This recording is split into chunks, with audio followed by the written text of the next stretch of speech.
ठीक है, इस बार मैं आपको एक पूरी नई और भावनाओं से भरी जेठ बहू की कहानी सुनाता हूँ, जिसमें प्यार, अपनापन और थोड़ी सी रोमांटिक नज़दीकी होगी। जेठ बहू का चुपचाप प्यार।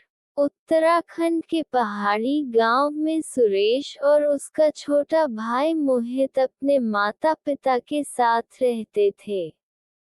सुरेश की शादी को 6 साल हो चुके थे। उसकी पत्नी पूजा थी, गोरी, लंबे बालों वाली और बेहद शांत स्वभाव की। मोहित की शादी भी बड़े धूमधाम से हुई, लेकिन शादी के 1 साल बाद ही वह बर्फीले तूफान में फंसकर हमेशा के लिए चला गया। दोस्तों, अगर आपको हमारी कहानी पसंद आ रही हो तो हमारे चैनल को सब्सक्राइब जरूर करना और वीडियो को लाइक करना तो बिल्कुल मत भूलना और कमेंट में जरूर बताना कि आपको कैसी कहानी पसंद है। और दोस्तों, हाँ, ध्यान से एक और बात सुनिए कि यह जो भाग चल रहे हैं, इन भागों में अगला भाग सुनने के लिए हमारे चैनल सब्सक्राइब जरूर करना ताकि आपको अगला भाग सुनने में कोई परेशानी ना हो। धन्यवाद आपका दोस्तों। पूजा की दुनिया जैसे थम गई। वह अब ज्यादातर समय कमरे में ही बिताने लगी। न मुस्कान बची, न बातें।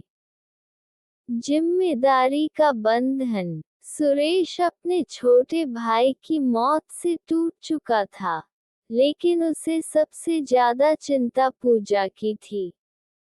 वह उसे अकेला महसूस न हो, इसके लिए छोटी छोटी कोशिशें करता। सुबह चाय देना, बाजार से उसकी पसंद की चीजें लाना, और त्योहारों पर घर सजाने में मदद करना। धीरे धीरे पूजा को भी सुरेश का ये ख्याल अच्छा लगने लगा।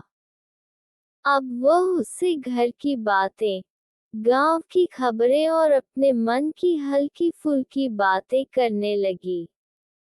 बरसात का वह दिन। एक दिन तेज बारिश हो रही थी।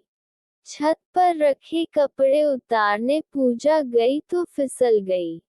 सुरेश ने तुरंत उसका हाथ पकड़ लिया। उस पल उनकी आंखें मिली, और दोनों के दिल की धड़कन तेज हो गई। पूजा ने धीरे से कहा, धन्यवाद, लेकिन उसकी आवाज में कुछ और भी था, एक अपनापन, जो पहले नहीं था। खामोश समझ। अब दोनों की नजदीकियां बढ़ने लगी। पूजा उसके लिए उसकी पसंद का खाना बनाती, और सुरेश उसके साथ आंगन में बैठकर देर रात तक बातें करता। त्योहारों पर जब दोनों साथ मिलकर घर सजाते, तो उनकी हंसी में फिर से जान लौट आती। दिल की बात। एक रात, जब घर में सब सो चुके थे, सुरेश ने धीरे से कहा, पूजा, मैं जानता हूँ, समाज हमारे बारे में क्या सोचेगा, लेकिन मैं तुम्हें अकेला नहीं देख सकता। पूजा की आंखों से आंसू बह निकले। सुरेश जी, आपने मुझे फिर से जीना सिखाया है। नई शुरुआत। गांव में बातें जरूर हुई, लेकिन सुरेश ने किसी की परवाह नहीं की। कुछ महीनों बाद, दोनों ने मंदिर में चुपचाप 7 फेरे ले लिए।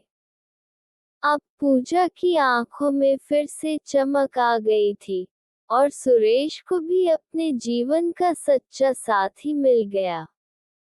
अगर आप चाहें तो मैं इस कहानी को और लंबा, रोमांटिक और बोल्ड अंदाज में लिख सकता हूँ, जिसमें उनके गुप्त और नजदीकी पलों का भी विस्तार से जिक्र हो।